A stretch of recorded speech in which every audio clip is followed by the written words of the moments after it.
Olá a todos, sejam muito bem-vindos ao nosso Podguaras, que vamos falar um pouco sobre o livro de Iracema. Eu me chamo Sara. E eu me chamo Estela, e vamos falar sobre o livro Iracema, que é uma obra de José de Alencar, publicada em 1865, que é um ícone do indianismo romântico.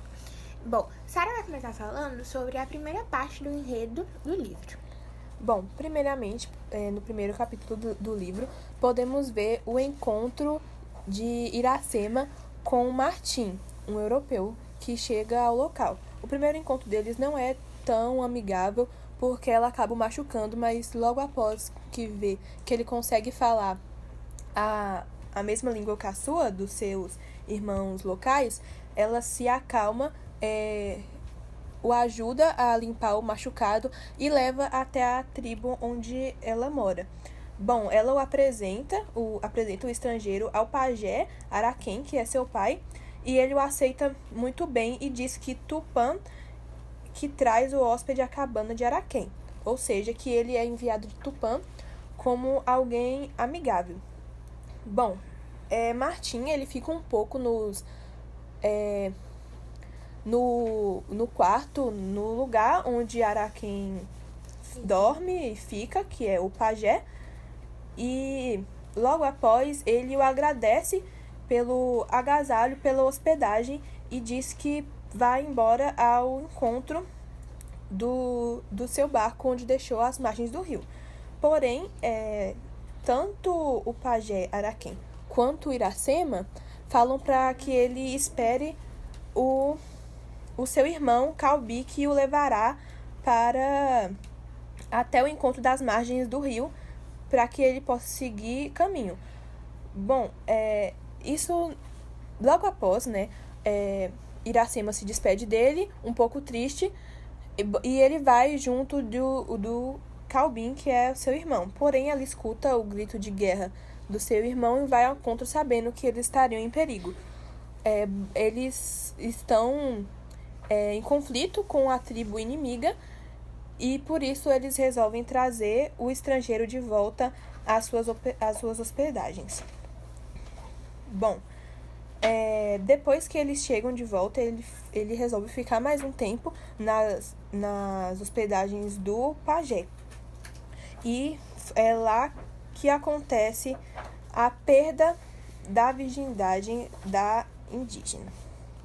Bom, continuando o que Sara falou, quando ele tá indo embora com Calbi, ocorre o primeiro contato dele de Iracema, de Martim e Iracema, que é o primeiro beijo deles. E logo após o retorno dele, Iracema, como ela que guarda os segredos de Jurema, ela vai fazer o que ela faz, no ritual, que é o chá, a bebida verde, e ela dá pra ele, e ele acaba bebendo e tendo meio que sonhos com ela. Só que não são bem sonhos, são tipo verdade, que eles vão ter a noite de amor deles. Logo após isso, Irapuã, e ele quer tipo meio que matar o Martim, pois ele tomou Iracema dele. E ele ficou muito bravo, quer matar ele, e acaba que Iracema, no ritual que eles fazem para os indígenas, que é a Jurema, ela vai fazer, todos vão dormir e ela e o Martim vão fugir. E nisso que eles fogem, eles vão encontrar Poti, que é meio que o irmão de Martim, só que não é o irmão, é um amigo dele, da tribo Pitiguaras. E nisso eles vão fugir, vão ir pra tribo, Pitiguaras. E lá nisso, depois eles vão ter o confronto com os Tabajaras, que vai acontecer diversas mortes dos Tabajaras, e a Iracema irá ficar muito triste. Com isso, eles vão embora, ela e o Martim vão juntos para um morro, para outro lugar, onde que eles vão residir por um tempo. E nisso, Iracema, ela vai contar, pro Martim que, no capítulo 15, onde que eles vão ter a noite de amor deles, não era um sonho que ele estava tendo, mas sim que era algo verdadeiro que eles tiveram. E vai falar que ela agora era a esposa dele. E após isso, ela vai falar que ela carrega o sangue dele no seio dela, que ela vai ser a mãe do filho dele. Nisso, ocorrem diversas guerras, onde o Martim e o Poti tem que sair, E nisso, Iracema acaba ficando muito triste, desolada. Ela acaba a gravidez toda ficando sozinha. Com isso, ela tem seu filho sozinha e acaba ficando muito triste. Ela não consegue dar leite pra ele. Ela fica muito acabada. Ela encontra até o irmão dela, vai de encontro com ela. E nisso, ele fala que ela tá muito triste e tal. E logo depois de um tempo que ela tem o filho, que se chama Moacir, vai encontrar o Martim, vai voltar pra casa e só dá tempo de ela entregar o filho pra ele e ela acaba falecendo. Esse falecimento vai dar de conta o segredo de Jurema, onde que ela não poderia ser, né, mais virgem, então acaba que é meio que a profetização do pajé.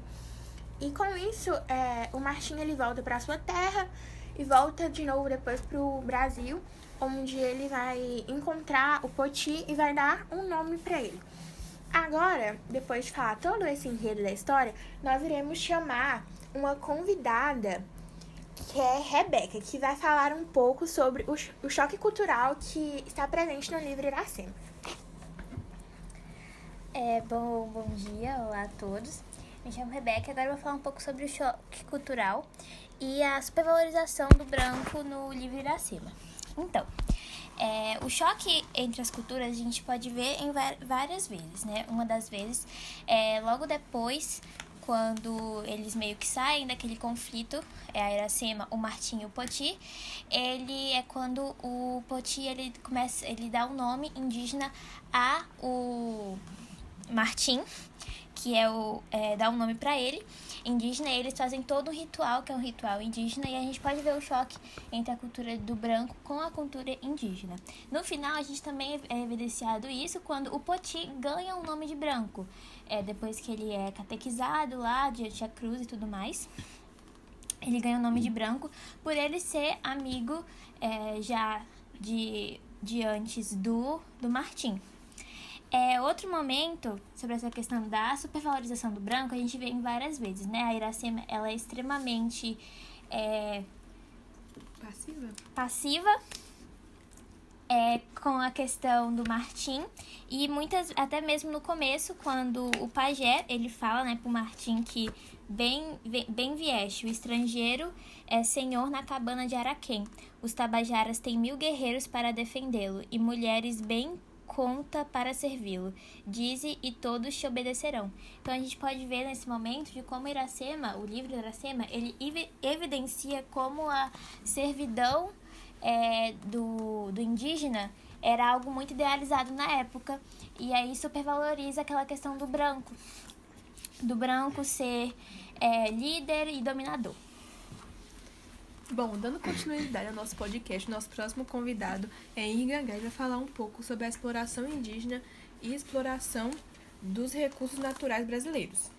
Olá pessoal, quem fala é Henri, e eu vou falar um pouco mais sobre a exploração que tem no livro. No livro, não é abordado de forma tão explícita como os indígenas eram explorados, assim como o terreno. Mas em alguns trechos é dito como os brancos eles tinham um grande poder sobre os indígenas, e eles inclusive tinham que obedecer eles. Um exemplo é o final do livro, que os europeus chegam e simplesmente impõem a religião que eles precisam ter, sem os indígenas precisarem colocar toda a sua opinião e tudo mais. Mesmo que não tenha isso, a obra ainda ela se passa durante o período colonial, no início do século XVII, e é um momento histórico em que os indígenas, assim como os escravos, eles eram alvos das escravizações que cultivavam principalmente o pau-brasil, que foi uma planta local do Brasil que trouxe muito interesse dos portugueses e foi o ponto principal da economia por muito tempo desse mercado. E apenas em 1808 que essa situação começou a se reverter, que foi quando a família real decidiu romper os laços que a colônia tinha até então com a metrópole.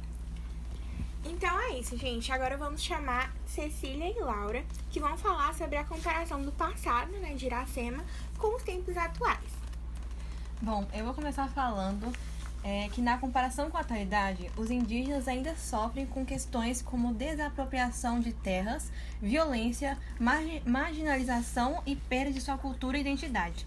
Esses problemas reforçam a diferença entre brancos e indígenas, destacando a persistência do desequilíbrio de poder e a marginalização das comunidades indígenas em relação à sociedade dominante. E naquela época, o indígena era algo idealizado, ou seja, algo afastado do real e voltado para algo mais imaginário, visto como herói e de pensamentos rasos, onde eles não conseguiam distinguir as pessoas que lhe colonizaram como pessoas ruins. Então, meu nome é Laura e eu vou dar continuidade no que Cecília estava falando. Então, com base no que Cecília disse, sim, reforça muito a diferença entre os brancos e indígenas, porque tanto no livro, né, quanto atualmente, existe um grande preconceito com os índios, onde, digamos assim, que eles não são tratados e aceitos como eles deveriam, por conta das pessoas, né, terem criado essa imagem deles, onde eles tendem a ser idealizados como antigamente, como nas histórias, assim.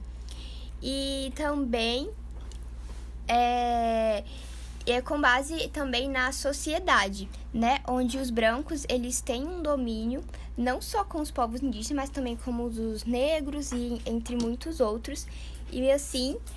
Então, sim, há uma grande diferença entre o branco e o indígena. Bom, gente, esse foi o nosso podcast. Espero que tenham gostado e até a próxima. Tchau, gente. Aqui se encerra a turma no segundo D com Pó de Guaras.